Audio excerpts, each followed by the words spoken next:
امام علی علیہ السلام نے فرمایا، ان لوگوں میں شمار نہ ہونا جو عمل کے بغیر ثواب آخرت کی امید رکھتے ہیں اور امیدوں کو طول دے کر توبہ کو تاخیر میں ڈال دیتے ہیں۔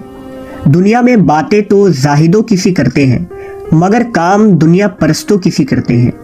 اگر دنیا سے کچھ مل گیا تو شکم سیر ہی نہیں ہوتے، اور اگر ذرا سا بھی نہ ملا تو قناعت نہیں کرتے۔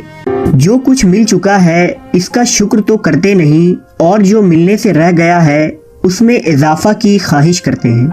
دوسروں کو برائیوں سے روکتے ہیں مگر خود نہیں رکتے، اور وہ نیکی کرنے کو کہتے ہیں جو خود نہیں کرتے۔ صالحین سے محبت تو رکھتے ہیں مگر ان کے عمل کے مطابق عمل نہیں کرتے۔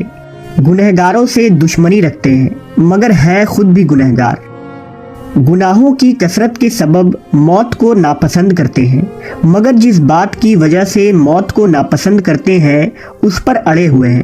بیمار ہوتے ہیں تو توبہ کرنے لگتے ہیں، تندرست ہوتے ہیں تو غفلت میں پڑ کر بے فکر ہو جاتے ہیں۔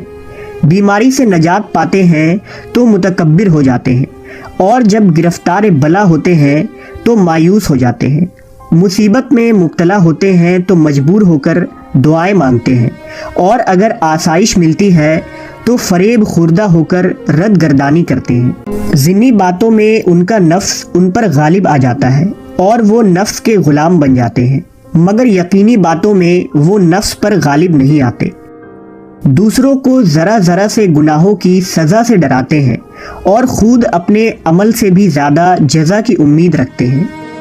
دولت ملتی ہے تو اترانے لگتے ہیں اور دیوانے ہو جاتے ہیں، اور تنگ دست ہوتے ہیں تو مایوس ہو کر ضمیگیر ہو جاتے ہیں۔ کام کے وقت جی چراتے ہیں مگر مانگتے وقت بس ہی نہیں کرتے۔ جب نفسیات لاحق ہوتی ہے تو گناہ کو مقدم اور توبہ کو مؤخر کر دیتے ہیں۔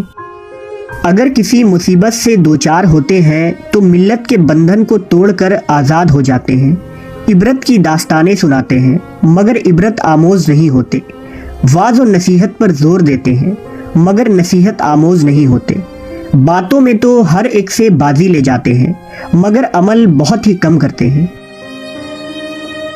جو کچھ فانی ہے اس پر جان لڑاتے ہیں مگر جو باقی ہے اس سے جی چراتے ہیں۔ مرنے سے ڈرتے ہیں مگر عمل کا موقع ہاتھ سے نکل جانے سے پہلے اقدام عمل نہیں کرتے۔ دوسروں کے گناہ کو بڑا سمجھتے ہیں مگر خود اس سے بڑا گناہ کریں تو بہت چھوٹا خیال کرتے ہیں۔ اپنے اعمال عبادت کو کثیر کہتے ہیں مگر وہی عمل دوسرے بجا لائیں تو انہیں حقیر سمجھتے ہیں۔ امیروں کے ساتھ رنگ رلیاں منانا انہیں محبوب تر ہے بنسبت اس کے کہ غریبوں کے ساتھ مل کر ذکر خدا کریں۔ اپنے مفاد کے خاطر دوسروں کے خلاف فیصلہ سناتے ہیں اور دوسروں کے حق میں اپنے خلاف فیصلہ نہیں سناتے۔ دوسروں کو راہ پر لگاتے ہیں مگر خود گمراہ ہو جاتے ہیں۔ چنانچہ ان کی اطاعت دوسرے کرتے ہیں مگر وہ خود خدا کی نافرمانی کرتے ہیں۔ غیر خدا سے برتاؤ کرنے میں خلق خدا سے ڈرتے ہیں لیکن خلق خدا کے بارے میں خدا سے نہیں ڈرتے۔ تھوڑی سی دنیا پا کر خوش ہونے لگتے ہیں اور آخرت کے بیشتر حصے سے محرومی انہیں غمزدہ نہیں کرتی۔ ذرا سی دنیا کا ان کے ہاتھوں سے نکلنا انہیں بے چین کر دیتا ہے، یہاں تک کہ بے چینی ان کے چہروں سے ظاہر ہونے لگتی ہے، گویا یہ دنیا ان کا مستقل مقام ہے اور دنیا کا ساز و برگ ہمیشہ رہنے والا ہے۔